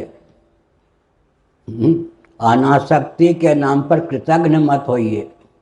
होता है व्यक्ति, कृतज्ञता के नाम पर आसक्त मत हो जाइए, अनासक्ति के नाम पर कृतज्ञ मत हो जाइए। जीवन को सही रास्ता में, दिशा में ले जाने के लिए इन सब आध्यात्मिक गाथाओं को हृदयंगम करने की आवश्यकता है। मैंने वह वचन संकेत में कहा, नारद परिव्राजकोपनिषद और मनुस्मृति का एक वचन है धृति। धर्म के 10 लक्षणों में एक प्रथम लक्षण है धृति, धैर्य। ये जो यांत्रिक युग चल रहा है इस समय, सबसे बड़ा दोष इसका क्या है? आप लोगों का ध्यान उधर जाते ही नहीं होगा। धृति का विलोप। एक ही वाक्य में अगर यांत्रिक विकास की समीक्षा की जाए तो धृति का विलोप माने सब कुछ गया। हम हो या आप, सबका जीवन उसमें ढल गया। सिरहाने के पास प्याऊ पानी की व्यवस्था, पाँव के पास मलमूत्र त्यागने की जगह चाहिए या नहीं? सर्दी लग रही है तो हीटर, गर्मी लग रही है तो कूलर, सबका जीवन ही उस ढंग से बन गया। इसका मतलब क्या है? तनिक भी द्वंद्व सहिष्णुता नहीं रह गई। धर्म के मार्ग पर चलने के लिए धैर्य की पराकाष्ठा, परमात्मा की प्राप्ति के लिए धैर्य की पराकाष्ठा, और यांत्रिक विधा से विकास को परिभाषित और क्रियान्वित करने पर सबसे पहला उपहार क्या है? धैर्य का विलोप। सामान्य संयम भी जीवन में नहीं रह जाता है तो धर्म के पथ पर चलने के लिए तो शिव दधीच हरिचंद नरेशु धर्म हेतु सहे कोटि कलेशु धर्म के माप ईश्वर की प्राप्ति के लिए तो धैर्य की पराकाष्ठा चाहिए। बरौ शंभु न तो रहो कुमारी कोटि जन्म लगी रतन हमारी। इसका मतलब क्या हुआ, ध्यान गए आपका। धर्म और ईश्वर के मार्ग पर चलने के लिए धैर्य की पूंजी सबसे प्रथम है और उसी का विलोप यांत्रिक विकास का सिद्धांत है। इसलिए किसी भी व्यक्ति का जीवन धर्म और ईश्वर के मार्ग पर चलने योग्य मत रहने दो। विकास के नाम पर मानव जीवन को दिशाहीन करने का भयंकर सोपान और षड्यंत्र है या नहीं। क्या एक विचित्र बात है, ध्यान दीजिए।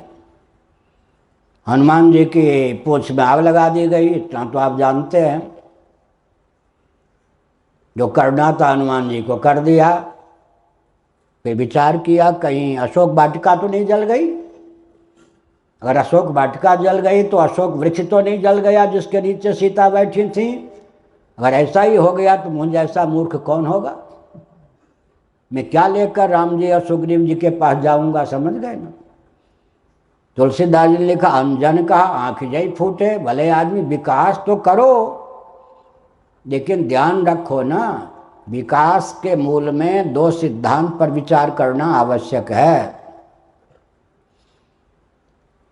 सच्चिदानंद स्वरूप सर्वेश्वर ने, ईश्वर ने जगत की संरचना की तो उसका प्रयोजन क्या है। और हम जो बंदे हैं, मनुष्य हैं या और भी प्राणी हैं, हमारी प्रवृत्ति और निवृत्ति का नियामक कौन है। दोनों में एकत्व है। सृष्टि की संरचना का प्रयोजन और जीवों के जीवन का प्रयोजन दोनों एक ही है।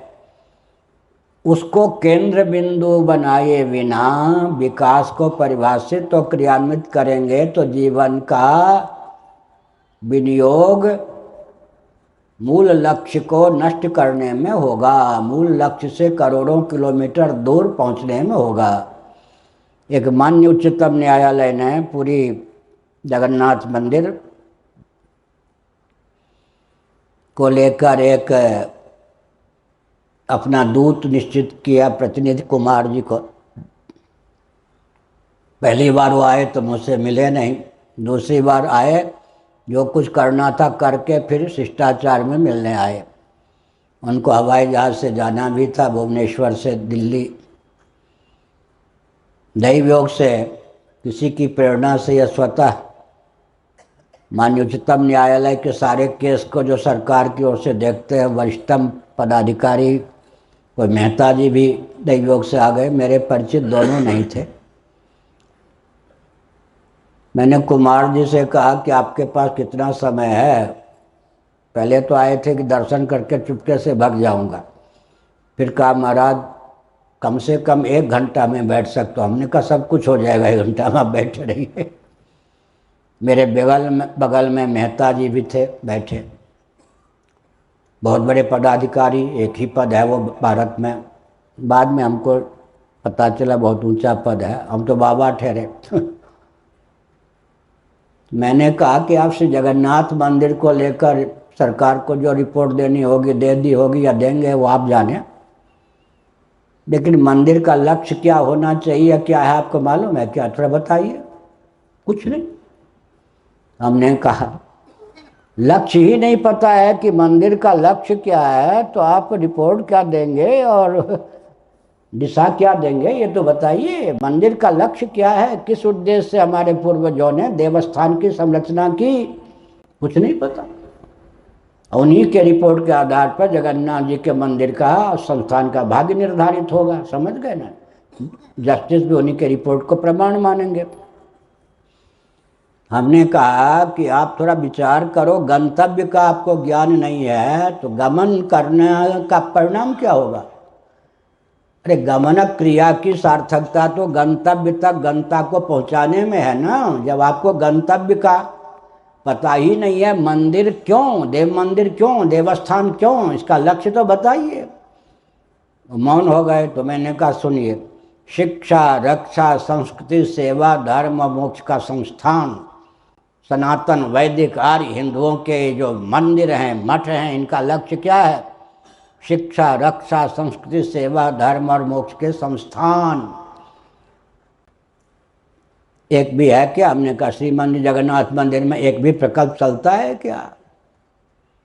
शिक्षा, रक्षा, संस्कृति, सेवा, धर्म और मोक्ष का संस्थान। तो मैंने एक विषय रखा था, मुझे याद है, अभी भारत की क्या विचित्र स्थिति है, उस पर ध्यान दीजिए। कोई सामाजिक संगठन भारत में आज की तारीख में है जो शत्रुता पूर्वक नहीं, हित की भावना से भी शासन तंत्र को कोई सुझाव दे सके, जो चुनौती दे सके? राजनीतिक दलों ने मिलकर कोई सामाजिक संगठन को जीवित रहने दिया? ध्यान गया देश का होगा क्या? नहीं ध्यान गया, गया होगा ना? क्यों? क्या नाम है जो भी हो, ये सब क्षेत्र संन्यास वाले हैं। ये शर्मा जी, ये सब क्षेत्र संन्यास वाले हैं। शंकराचार्य को जरूरत पड़ेगी तो आ ही जाएंगे, इनको कोई जरूरत नहीं है, सब तृप्त है, ये सब जीवन मुक्त। ये हिमाचल वाले कई साल बाद दिख रहे। इन लोगों को होता है शंकराचार्य को हम दर्शन दे देंगे तो इनका उद्धार हो जाएगा। विपरीत बुद्धि, प्राय यही होता है ना। शंकराचार्य को हम दर्शन दे देंगे, बुला लेंगे, घर में ठहरा देंगे तो शंकराचार्य कृतार्थ हो जाएंगे। अपना कोई उनका क्या हमारा नाम हो जाएगा? नहीं तो बहुत से लोग हैं कीर्तन करते, नाचते गाते हैं, उनसे काम चला लेंगे। या नहीं, अपना तो धन मान प्राण पर्जन का मार्ग प्रशस्त है। या शंकराचार्य आओ ना आओ, होता क्या? इतनी उपेक्षा से देवता भी आपके सामने आएंगे क्या? नहीं आएंगे। शंकराचार्य का पद तो शिव का पद है, शिव की गद्दी है, ये मालूम है। आज शंकराचार्य ने लिखा है, मेरी गद्दी पर विधिवत प्रतिष्ठित व्यक्ति मेरा ही स्वरूप होगा। मैं शिव अपने को अभिमानी नहीं मानता, तो शंकराचार्य का दायित्व क्या है, पद क्या है, ये तो पहले समझिए। हमने क्या संकेत किया जी? कोई आज की तारीख में भारत में सामाजिक संगठन है जिसको राजनीतिक दलों ने निगल न लिया हो? वाजपेयी जी ने आरएसएस को 25% निगल लिया था, तो मोदी जी ने 75% और निगल लिया। अब लीजिए, कुछ नहीं, बुरा मत मानना, आप लोग आरएसएस के ज़्यादा हो, परिचय भी दिया गया, विजयानंद जी, ये सब ये सब इसलिए है कि संपर्क में हमारे पहले आए, सोचा इनके पास क्या अभियान है, आरएसएस में जाएंगे। आरएसएस मोहन भागवत जी तो बाल गोपाल के समान मेरे पास बैठते, और वो जो उससे पहले जो थे सुदर्शन जी तो 9 बार आए थे जब पद पर थे, पद पर नहीं थे तो भी 1 बार भोपाल में आए थे। वो बहुत प्रबुद्ध थे। कौन? हाँ, अभिमान शून्य प्रबुद्ध थे सुदर्शन जी। हमने क्या संकेत किया? कोई संस्थान है भारत में जो शासन तंत्र को उचित चुनौती दे सके या उचित संदेश दे सके? कोई रहने नहीं दिया। कोई सांस्कृतिक प्रकल्प भारत में ऐसा है? नहीं रहने दिया। कोई धार्मिक प्रकल्प अनुष्ठान भारत में ऐसा है? नहीं। आध्यात्मिक प्रकल्प नहीं। हिंदुओं के धार्मिक आध्यात्मिक दुर्ग मठ मंदिर कोई रहने दिया? सब शासन तंत्र के अधीन। राष्ट्र का होगा क्या? ध्यान गया या नहीं? ये राजनीतिक उन्माद राष्ट्र को कहाँ ले जाएगा? सामाजिक संगठन हमारे लिए काल न बन जाए, सांस्कृतिक संगठन हमारे लिए काल न बन जाए, धार्मिक संगठन हमारे लिए काल न बन जाए, आध्यात्मिक संगठन हमारे लिए काल न बन जाए, मठ मंदिर हमारे लिए काल न बन जाए, सबको निगल जाओ। सुरसा कहें या क्या कहें, या लंकिनी कहें, बड़ी विचित्र बात है। देश जाएगा कहाँ जी? आप में वो क्षमता नहीं कि देश को आप दिशा दे सकें सही, और देश को सही दिशा देने वाले किसी को आप उज्जीवित रहने नहीं देंगे, सबको निगल लेंगे, तो राष्ट्र का होगा क्या? ध्यान गया यानी कितनी बड़ी भूल। दूसरी बात, ये सब समझने की आवश्यकता है। मुझे मालूम है पोप जी की क्या स्थिति होती है, लेकिन भारत में सबसे पहले गोरी चमड़ी का व्यक्ति कौन आया? सिकंदर। इतिहास, भारत में गोरी चमड़ी का प्रथम व्यक्ति कौन आया? सिकंदर। वो एक दंडी स्वामी जी से मिला, शंकराचार्य की गद्दी के संचालन की विधा उसने विधा की जानकारी प्राप्त की, उसी को क्रियान्वित किया गया क्रिश्चियन तंत्र में, उसी को क्रियान्वित किया गया कालांतर में बौद्ध तंत्र में। दलाई लामा जी की गद्दी 700 से अधिक की नहीं। प्रामाणिक अकाट्य प्रमाण मेरे पास है, मेरे ग्रंथ का हिंदी में है 1060 पृष्ठों का ग्रंथ, भगवान शंकराचार्य का जीवन चरित्र हमने लिखा है भगवत कृपा से। सुना है कि कहाँ कैम्ब्रिज विश्वविद्यालय में भी उस पर अनुसंधान हो रहा है। तो हमने अकाट्य प्रमाणों से सिद्ध किया है कि ईस्वी सन से 507 वर्ष पूर्व भगवत पाद शंकराचार्य महाभाग का आविर्भाव हुआ। उस समय विश्व में न मोहम्मद साहब थे, न उनके अनुयायी, न ईसा मसीह थे, न उनके अनुयायी। अकाट्य प्रमाण मेरे पास, कोई हिला डुला नहीं सकता, इतने प्रमाण हैं मेरे पास।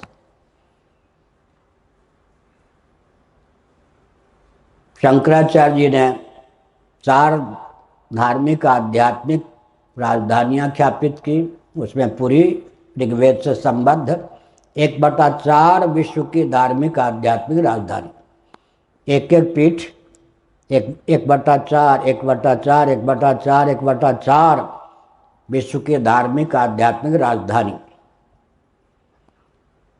अब देखिए, पोप जी वेटिकन सिटी में रहते हैं ना, उसको राजधानी की मान्यता अभी प्राप्त है या नहीं?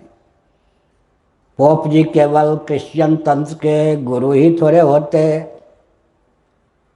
वो तो राष्ट्राध्यक्ष और सेनाध्यक्ष भी होते हैं। तिब्बत का संविधान उठाकर देखिए, मान्य दलाई लामा जी, तिब्बत के संविधान के अनुसार बौद्धों के सार्वभौम धर्मगुरु ही नहीं, राष्ट्राध्यक्ष और सेनाध्यक्ष भी होते हैं। शंकराचार्य को क्या अधिकार दिया था सार्वभौम सम्राट सुधन्वा ने? अपने क्षेत्र में जो शंकराचार्य का क्षेत्र निर्धारित है 1/4 विश्व का, 1/4 बृहद भारत का, शासन तंत्र कोई भी होगा, मेरा आदेश चलेगा। सार्वभौम सुधन्वा ने लिखा, धार्मिक टैक्स कर शंकराचार्य लेंगे, शासन नहीं लेगा, ताकि मठ को चलने में कहीं त्रुटि ना हो जाए। समझ गए? मठ मंदिर ये सब जितने प्रकल्प हैं, इन सब के संचालन में कोई त्रुटि ना हो जाए। शंकराचार्य को इतना अधिकार था कि वो धार्मिक टैक्स जितना प्रतिशत वो शासन तक नहीं लेता था, अपने क्षेत्र से शंकराचार्य जी को आस्था और आदर पूर्वक प्राप्त होता था। हमने एक संकेत किया सज्जनों, अब मठ मंदिर हमारे दुर्ग हैं या नहीं? उस दुर्ग पर, किसी राजा के दुर्ग पर, किले पर अगर अमुक का कब्जा हो जाए तो राजा क्या करेगा? हमारे धार्मिक आध्यात्मिक दुर्ग किले कौन है? मठ मंदिर। उस पर शासन तंत्र का प्रभाव है पूरा, और शासन तंत्र है सेकुलर। तो धार्मिक आध्यात्मिक शासन, धार्मिक आध्यात्मिक संस्थान का संचालन सेकुलर तंत्र करेगा। इसका मतलब कोई भारत में धार्मिक आध्यात्मिक प्रकल्प ही शेष नहीं रहेगा। समझ गए ना? कितना बड़ा विस्फोट क्रिश्चियनों की कूटनीति। विश्व में 204 देश होंगे मेरे ख्याल में, विश्व में 204 देश होंगे, उसमें 58 देश लगभग तो इस्लामिक हैं। अधिकांश देश कुरान शरीफ के आधार पर चलते हैं। इतने देश क्रिश्चियन तंत्र के हैं, वो बाइबल के आधार पर चलते हैं। मनुस्मृति, गीता के, महाभारत के आधार पर एक देश भी चलता है। थोड़ा ध्यान गया? हिंदू अपने अस्तित्व आदर्श की रक्षा कैसे कर सकेगा? स्वतंत्र भारत में भी हिंदू आज तक नंबर 1 का नागरिक हुआ है, नंबर 3 का नागरिक है।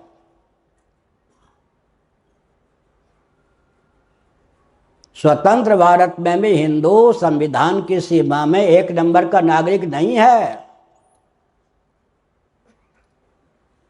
कोई भी देश कितने समय तक परतंत्र क्यों न रहा हो, कभी अमेरिका भी परतंत्र था, मानवाधिकार की सीमा में उसे स्वतंत्रता का पूर्ण अधिकार रहता है और स्वतंत्र हो जाने पर अपने लांछित, दूषित और विकृत मान बिंदु को, अपने लांछित, दूषित और विलुप्त,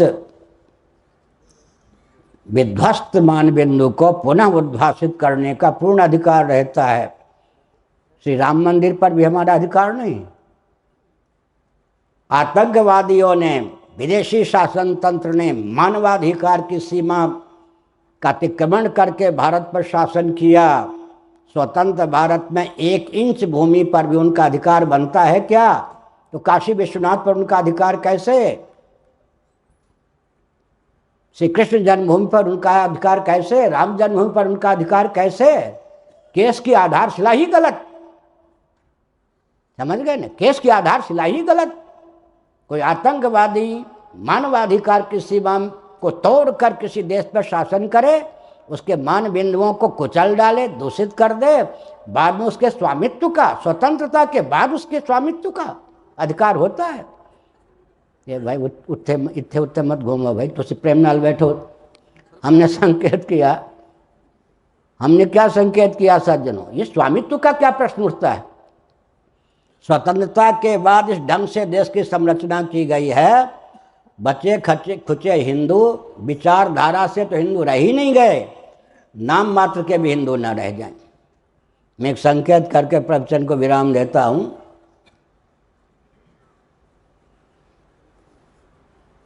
संकेत में ही बोलूंगा,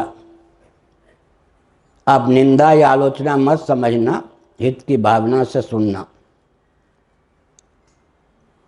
किसी पर कोई रोग का आक्रमण हो जाए, सन्निपात हो जाए, भूत प्रेत पिशाच डाकनी शाकनी ग्रह यक्ष का आवेश हो जाए, उस व्यक्ति के देहेंद्रीय प्राणांतःकरण का उपयोग कौन करता है? जिसका आवेश होता है। क्या हुआ नारायण? करता है या नहीं? हिंदू हिंदू कहने वाले व्यक्ति जो हैं, हम हों या आप, सोचना चाहिए कि उनके मुख से कौन बोल रहा है। क्या है भाई? बैगुन। हिंदू हिंदू कहने वालों को विचार करना चाहिए उनके मुख से कौन बोल रहा है, या उनके मुख का मैं बोल रहा हूँ या माइक कभी बोल रहा है। माइक बोलेगा टें टें टें टें बोलेगा, मैं जो बोल रहा हूँ उसका ये यंत्र विस्तार कर रहा है या नहीं? उनके मुख से बोल कौन रहा है? प्रधानमंत्री हों या मोहन भागवत जी हों या हम हों या आप हों, विचार करना चाहिए उनके मुख से बोल कौन रहा है। मुख तो उनका है, वाणी किसकी है? आपकी वाणी का नियंता कौन है? ध्यान गया? हिंदू हिंदू कहने वाले हिंदुत्व को उस ढंग से परिभाषित करते हैं जो अंग्रेजों की कूटनीति ही क्रियान्वित हो जाए। समझ गए? अंग्रेज बहुत प्रसन्न होते हैं, क्रिश्चियन बहुत प्रसन्न होता है। क्या इनके मुख से मैं बोल रहा हूं? क्यों ना बोलें? मेकाले की चलाई हुई कूटनीति के आधार पर जो विकसित शिक्षा पद्धति भारत में है, 4 पीढ़ी व्यक्ति के हृदय मस्तिष्क की संरचना उस शिक्षा पद्धति के आधार पर हुई है। लभते पौर्वदैहिकम, पूर्व जन्म की निष्ठा वाले व्यक्ति 2-4 होंगे विश्व में, भारत में, वो भी लाले पड़ जाएंगे, 4 मिलना भी। इसका मतलब क्या है? हृदय और मस्तिष्क तो बन चुका है क्रिश्चियन तंत्र के अनुसार। मेरा जूता है जापानी, पतलून इंग्लिस्तानी, सिर पर लाल टोपी सो है, फिर भी दिल है हिंदुस्तानी। कहते रहो, हिंदुस्तानी दिल कहाँ से लाओगे? हिंदुत्व का अर्थ आजकल क्या किया जाता है? किसी की बेटी ले लो, किसी को बेटी दे दो। उदारता है या वर्ण संकरता है, कर्म संकरता है? इससे देश चलेगा क्या? जर्सी गाय, जर्सी सांड, तो उदारता है या गोवंश का विलोप है? ध्यान गया या नहीं? गीता का पहला अध्याय भी कोई पढ़ ले। गीता के पहले अध्याय में अर्जुन को क्या चिंता थी? संभावित युद्ध के गर्भ से वर्ण संकरता न निकल आवे। और गीता के तीसरे चौथे अध्याय में भगवान की क्या चिंता थी? कर्म संकरता न निकल आवे, यदि हम न वर्तेयम जातु कर्मण्य तंदिता। जाति धर्माश्च कुल धर्माश्च शाश्वता, गीता का पहला अध्याय।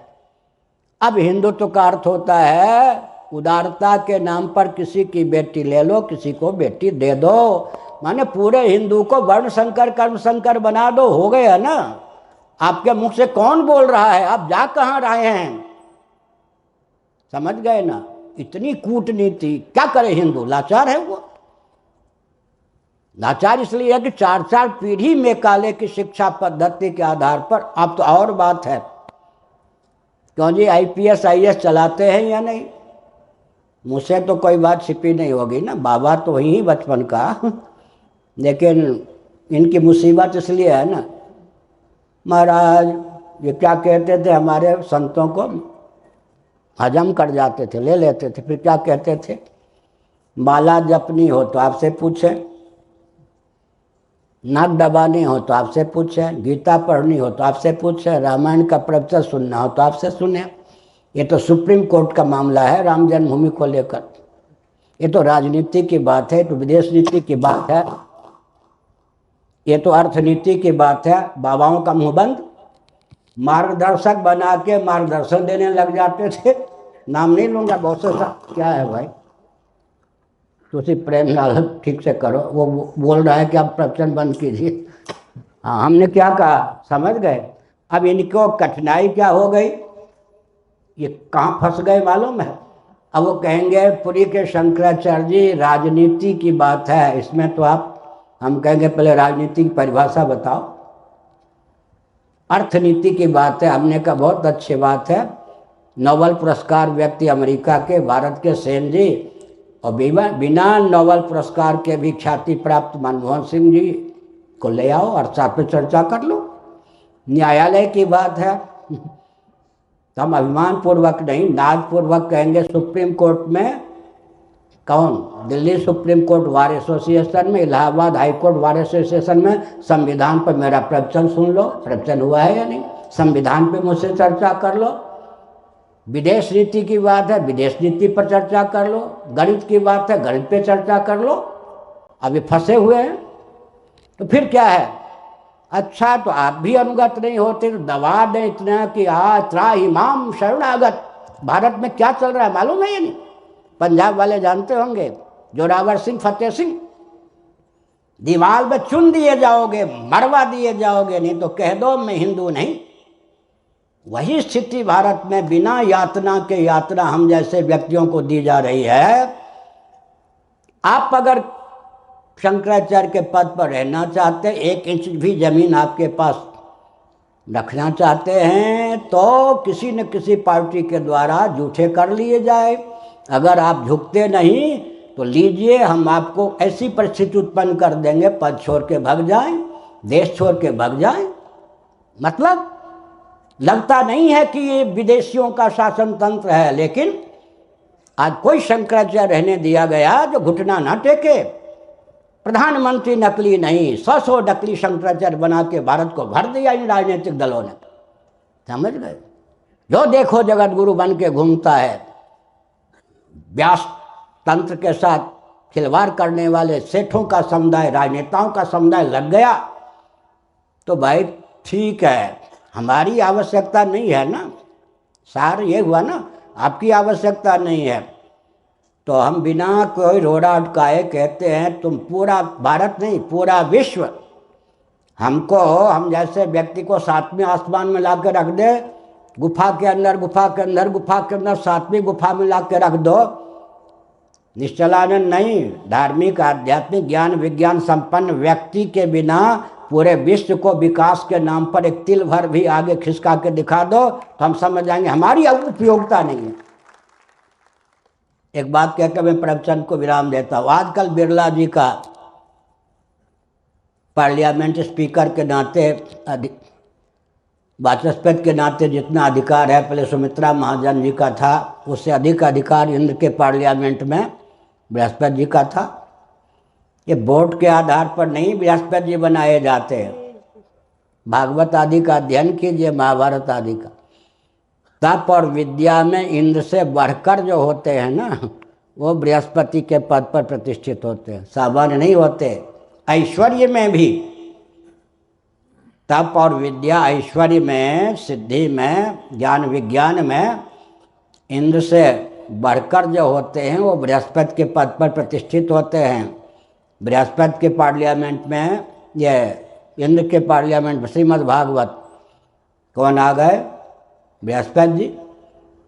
अहंकार के कारण इंद्र ने अभिवादन नहीं किया, देखा देखी देवताओं ने अभिवादन नहीं किया, बृहस्पति जी ने शाप नहीं दिया, कूटनीति का प्रयोग नहीं किया, संपत्ति, सेना, श्रीमती किसी का अपहरण नहीं किया, चुपके से निकल गए। सोचा घर में जाऊंगा, आखिर इंद्र देवराज है, पछताएगा, मुझे मनाने आएगा, विनय विनय करेगा, तो इसको घाट घाट का पानी पीना पड़े तब मालूम पड़े कि गुरु का क्या महत्व है। मैं छिप जाऊं योग बल से। सारे गुप्तचर, और इंद्र भी सामान्य नहीं होता है, दिव्य दृष्टि संपन्न होता है, त्रिभुवन का सम्राट होता है, सारी शक्ति विदीर्ण हो गई, बृहस्पति का पता नहीं लगा पाए। बृहस्पति जी ने न तो उसकी पत्नी का अपहरण करवाया, न सेना में का अपहरण करवाया, न शाप दिया, केवल अपना मार्गदर्शन तिरोहित कर दिया। भागवत के कथावाचक हैं, आप लोग जानते हैं अच्छी तरह से। 1000 वर्ष तक इंद्र के आंसू पोंछने वाले कोई नहीं रह गए। यहाँ तक कि ब्रह्मा जी को अनुकूल कर लिया, भगवान विष्णु को अनुकूल कर लिया, फिर भी वो गिरा। नहुस ने आके गद्दी पर कब्जा कर ली। विश्वरूप को मारने, विकल्प ढूंढा गया विश्वरूप, उसको मारने के कारण ब्रह्म हत्या लग गई।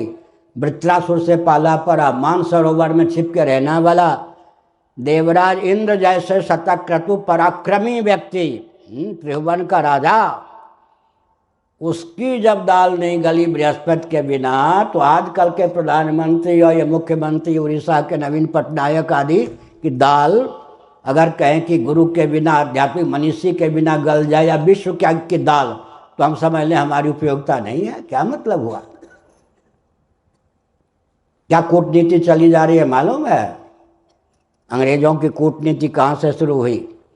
अभी हजारों समस्याएं हैं, गोहत्या है, गंगा आदि का विलोप है, सती का सब कुछ है। ये सब समस्याएं नहीं हैं। अरे रोग के परिणाम का नाम रोग थोड़े होता है। रोग के उस पर रखिए, रोग के परिणाम की चिकित्सा कीजिएगा तो रोग निर्मूल नहीं होगा। रोग 2 ही है मूल में। ये सब अवान्तर समस्याएं हैं, मुख्य समस्या पर ध्यान नहीं। भारत का ही ध्यान नहीं, विश्व का ध्यान नहीं। बंदे अंग्रेज बड़े विकट, अपने यहाँ इस 21वीं शताब्दी में पोप महोदय को पाले हुए हैं या नहीं? नाम पहले मैंने ले लिया था 25 मिनट पहले लगभग। एलिजाबेथ 96 साल की होकर भी शासन कर रही है या नहीं? अगर भारत में एलिजाबेथ आ जाएं तो भारतीय संविधान के अनुसार मैं बोल रहा हूं, भारत के राष्ट्रपति की अपेक्षा उसको ज्यादा सम्मान देना पड़ेगा। कहाँ है स्वतंत्र भारत आज भी? आज एलिजाबेथ आ जाए तो राष्ट्रपति की अपेक्षा उसका सम्मान ज्यादा होगा। आप समझ रहे कि भारत स्वतंत्र देश है? मान लीजिए स्वतंत्र है, अपने यहाँ राजगद्दी बना के रखा है, विक्टोरिया से अधिक समय से एलिजाबेथ शासन कर रही है, पोप की गद्दी सुरक्षित है। हमारे यहाँ 1947 में ही शंकराचार्य को नष्ट नहीं किया, शंकराचार्य को नष्ट करने के लिए एक अभियान चला दिया। वो अभियान क्या था? गांधी जी को खड़ा कर दिया कि राजनेता को धार्मिक आध्यात्मिक मनीषी के रूप में। उसी दिन शंकराचार्य गद्दी खत्म कर दी कूटनीति के द्वारा। समझ गए आप? गांधी जी चल बसे, कहाँ गए वो आप लोग जाने। विनोबा जी को खड़ा कर दिया, गांधी जी के शिष्य। विनोबा जी चले गए, गांधी जी के अनुयायी दलाई लामा जी को खड़ा कर दिया। माननीय दलाई लामा जी ने अपने हाथ से हस्ताक्षर करके हमको पत्र लिखा है, हमने भी बहुत लाड प्यार से उत्तर दिया है, अच्छा संबंध है। फिर भी दलाई लामा जी का पहला वाक्य है कि हम हिंदू नहीं हैं, अपने लिए कहते हिंदू नहीं हम। दलाई लामा जी भारत के सर्वमान्य अघोषित होने पर भी उद्घोषित धार्मिक आध्यात्मिक मनीषी हैं। उनके सामने किसी शंकराचार्य को कोई पूछा जा सकता है? नहीं, कुछ नहीं गिनना जाता। उनका पहला वाक्य होता है कि वो नोबेल पुरस्कार दिलाने वाला अमेरिका उनके पीठ के पीछे आगे अगल बगल खड़ा है। ध्यान गया आपको? गुरगद्दी को नष्ट करने का क्या प्रकल्प चलाया, ध्यान गया आपको? शंकराचार्य गद्दी को छेड़ो मत, लेकिन नरसिंह राव ने मेरे विरोध में जो प्रकल्प चलाया, अब तो सैकड़ों सौ शंकराचार्य, आतंकवादियों के गुरु भी शंकराचार्य, भाजपा केंद्र में है, आरएसएस है, सबसे मैंने संकेत किया, सबने कहा अलग विषय है। मतलब अराजक तत्व को तो पाल के रखना ही है। असली शंकराचार्य रहें या नहीं, नकली को तो पाल के रखना ही है, ताकि आपको नकेल कोई डालने वाला होना चाहिए ना। एक बार अशोक सिंघल जी मेरे पास आ गए, दैव से तोगड़िया जी भी थे प्रयाग कुंभ में। हमने कहा सिंघल जी प्रेम से सुनो आप मेरी बात। हाँ महाराज कहिए। आपने जो शंकराचार्य बनाया है नकली, वो जब आपको प्रणाम करते हैं तो आप यूँ कर लेते हो, अभिवादन स्वीकार भी नहीं करते और यूँ देखते हो। अब मैं डांटता हूँ फिर भी आते हो। असली नकली में भेद मालूम है या नहीं? मालूम है, मालूम है, मालूम है, फिर भी तो डांट सुनने आता हूँ, आता रहूँगा। तो गरिया जी मौन थे। मैंने कहा सुनो, उस समय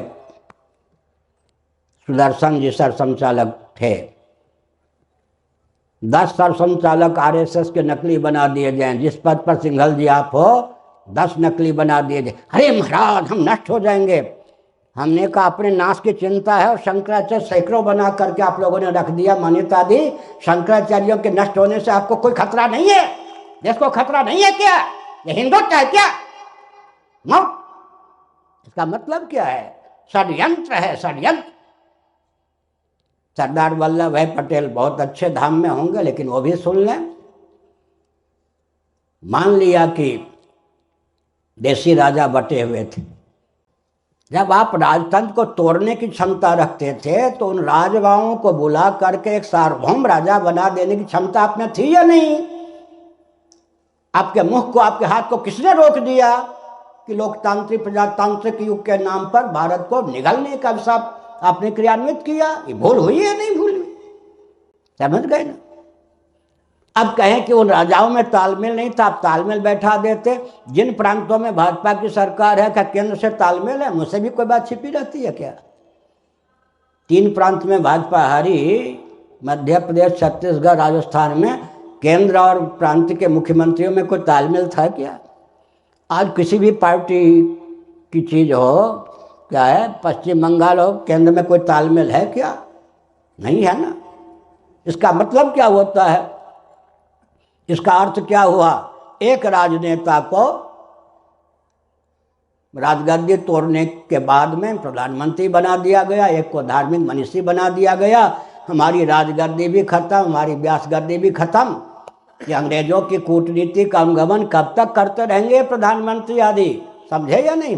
भारत को बिल्कुल विनष्ट करने का षड्यंत्र चल रहा है। इसलिए हमने संकेत किया, जहाँ से मैंने प्रवचन प्रारंभ किया था, विकास के हम पक्षधर हैं, लेकिन सिनेमा कट विकास नहीं, सनातन कट विकास, उसके अनुकूल आधुनिक विकास की जितनी धारा या अविरुद्ध हो वो भी हम अपनाने के लिए तैयार हैं। धर्मा विरुद्धो भूतेषु कामोऽस्मि भर्तर्षभ, गीता 7वां अध्याय। बृहदारण्यक उपनिषद के भाष्य में शंकराचार्य ने लिखा, कोई नवीन प्रकल्प भी हो, अगर सनातन प्रकल्प के अविरुद्ध है तो मान लेने में कोई आपत्ति नहीं, अनुकूल है तो हो भाग्य। हम लोग अनुदार नहीं हैं, परम उदार हैं। तो विकास को परिभाषित करने के लिए, क्रियान्वित करने के लिए आवश्यक है कि हम लोगों से संपर्क किया जाए, तो राजनेता नहीं करेंगे। क्यों नहीं करेंगे मालूम है? हनुमान जी का नाम सुन के किनको किनको डर लगता है? जितने राजनीतिक प्रकल्प हैं सबको शंकराचार्य का, मनुवादी का नाम सुन के डर लगता है। क्यों लगता है मालूम है? एक मनुवादी सुरक्षित रहा। मनु का अर्थ होता है मंत्र, मनु का अर्थ होता है मंत्रार्थविद, वेदों का मर्मज्ञ। एक भी मनुवादी सुरक्षित रहा, विश्व में किसी पंथ, मजहब, तंत्र की दाल नहीं गल सकती, इतना प्रबल। क्योंकि रॉकेट, कंप्यूटर, एटम, मोबाइल के युग में भी दर्शन, विज्ञान, व्यवहार तीनों में सामंजस्य साध कर चलने वाला एक ही सनातन प्रकल्प है। इसलिए ये लोग बड़े बुद्धिमान हैं। एक भी मनुवादी रह गया सुरक्षित, सबको तो निगल लिया। अमुक को निगला, अमुक को निगला, अमुक को निगला। पुरी के शंकराचार्य को निगलने में इनको कठिनाई हो रही है, पचा नहीं सकते। लेकिन निगलने का पूरा प्रयास है। ये प्रयास क्या है? भारत को खाने का प्रयास हुआ या नहीं? फिर मैंने संकेत किया, कोई सामाजिक तंत्र नहीं छोड़ा राजनीतिक दलों ने, कोई धार्मिक तंत्र नहीं छोड़ा, कोई आध्यात्मिक तंत्र नहीं छोड़ा, कोई सांस्कृतिक तंत्र नहीं छोड़ा। सबको निगल करके क्या भारत को चलाने की इनमें क्षमता है? सेकुलर तंत्र। अभी उड़ीसा में बहुत भयंकर शीत युद्ध चल रहा है। श्री जगन्नाथ मंदिर का 2 विभाग किया गया। सेकुलर तंत्र, हमसे क्या कहा गया? धार्मिक तंत्र में कोई हस्तक्षेप सुप्रीम कोर्ट नहीं कर रहा है, हम लोग नहीं कर रहे, निश्चिंत रहिए शंकराचार्य, मुझे क्या चिंता है। सेकुलर तंत्र, मैंने फिर कहा सेकुलर सेकुलर कहने वालों ये बताओ, इनका क्या नाम है भूल गया। हाँ, ललित जी। ललित जी। अम्बरीश आदि 7 द्वीपों के जब एक छत्र राजा थे पृथ्वी के, 1% भी कोई सेकुलर तंत्र था? पूरा विश्व, आज का विश्व नहीं, आज का तो केवल एक द्वीप वाला विश्व है, क्षार सिंधु से परिवेष्टित। 6 द्वीप तो लुप्त हो गए हमारे। क्यों लुप्त हो गए वो अलग विज्ञान का विषय है, फिर कभी। गीता ले लीजिए, अम्बरीश जी आदि ना पता हो तो। शिक्षा सेकुलर तंत्र है या धार्मिक तंत्र? रक्षा प्रणाली क्षत्रिय धर्म, छात्र धर्म, सेकुलर तंत्र है या धार्मिक तंत्र?